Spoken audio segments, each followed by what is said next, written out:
Hi everybody, thanks for joining me. This is Amy. I wanted to share with you the first 10 weeks that I have done in my Susie Blue Art Journal Prompt Journal. So I'm just going to call this an art journal. And what I did was I took some 6x6 papers that I had gotten from Studio G. They were from Joann's. I got a paper pad of, I believe, 10 of them, and it was a super deal. It was $1, and they had patterns, and they're really fun to work with. So since they're one-sided, you get a pattern on one side, and the other side is blank. So the blank side you can decorate however you want. And if it's a pattern paper, then you have a built-in background, which I thought was really neat to do this face over the pattern. I did this in watercolor so that the pattern would still show through. And so basically what I'm doing for Susie Blue's prompts is because I'm really into doing faces right now and want more and more practice doing that, I'm going to do a face for each week. And since I got in on her prompts a little bit late, I didn't discover that she was doing them until about week 9.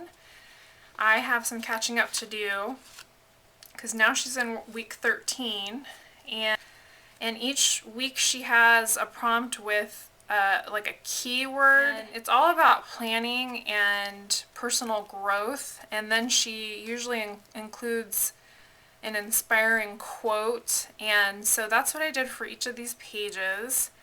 So like the first week is happy, and it has an affirmation for being happy, and then a quote. This one's from Robert W. Lucas: "Success starts with dreams and materializes through ongoing effort." This one is savor. And mostly I did this in acrylics. I used some gelatos, colored pencils, and then some watercolors and distress paints. This one's joy, and I had a black gesso background for this one, and that bright red is Tim Holtz's distress paint. This was a fun one. This one's shine, and I want to actually add to this one. I have one of those little wheels of nail decals that has all kinds of little sparklies and glitters and stars and stuff in it, so I thought that'd be fun to add to the shine page. This one is on self-love, and she had a whole bunch of words that you could choose from, so I chose lovable. And let's see, this one I used the Sakura Souffle pens, the gel pens that really pop up nice and bright against like dark backgrounds. So this is cool because this is more writing than I usually do in art journals, so it encouraged me to write more. This one is resolve. So she did a whole month of the clutter, the hoarding. She talked about the hoarding, and I definitely am a craft hoarder, and there's other stuff too that I want to sort through and give away and donate and things like that, because it does weigh you down. Then what I did here, and I wanted to give a shout out to Miss Lady Petal Creations. I'll link her channel. I love her videos. She did a video on skin tone, and what she does is she keeps skin tones handy, so she'll either hand mix her own skin tones, and I didn't know this, but some companies do their paints that are already in skin tones. So the ones that she was showing had skin tones already ready-made for you. I don't have any of those paints, but I just went ahead and took some acrylics, and I made up my own container that would be a base coat for skin tones, and then I could always mix this in if I want to make it darker or lighter or more pink or more yellow. And yes, this is a doctor's pee cup. I promise you it was brand new when I got it, so it's sanitary. But anyway, this is good because it's airtight and it's a good size to mix paints in, and you can dip your paintbrush in it. And I don't know if it shows up very well on camera. These are different skin tones. This one was a darker, more tan skin tone, and then what I tried doing was painting the rest of these in that same tan coat and then using lighter colors on top of it. And the cool thing with these acrylics is that they're pretty opaque, but they're sheer enough that you can still see that underneath layer. So they come out a little bit darker than they would if you had just put that lighter color on to begin with. So that'll be a neat thing to play around with, doing like an undercoat of a darker or lighter color and seeing what happens when you layer over it.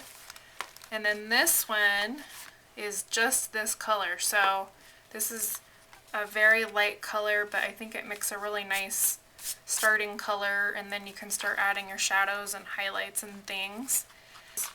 I just took some 6x6 pads and put them together just with plain old Scotch tape, and then I either gessoed or painted over this part to attach it, and it's pretty sturdy, so it's like it's one sheet now.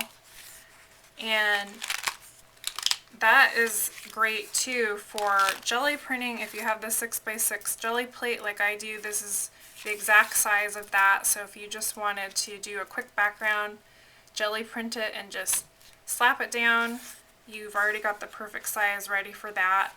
I haven't tried that in this journal yet, although these 2 pages had been jelly printed from when I was playing around before.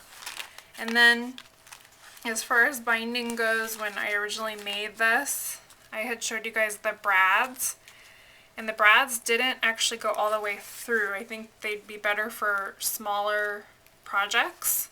So I did this very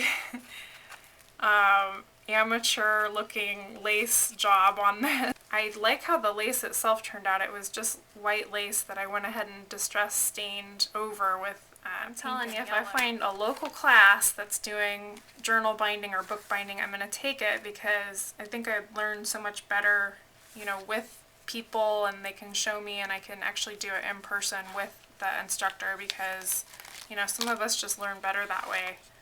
So I just wanted to share these first 10 weeks and give you an idea of what the journal is shaping up to be, and I hope you are having a wonderful and crafty day, and I would love to hear any feedback on your journal journeys and other mixed media art and crafty adventures that you're having. Anyway, hope you're having a good Monday. Bye.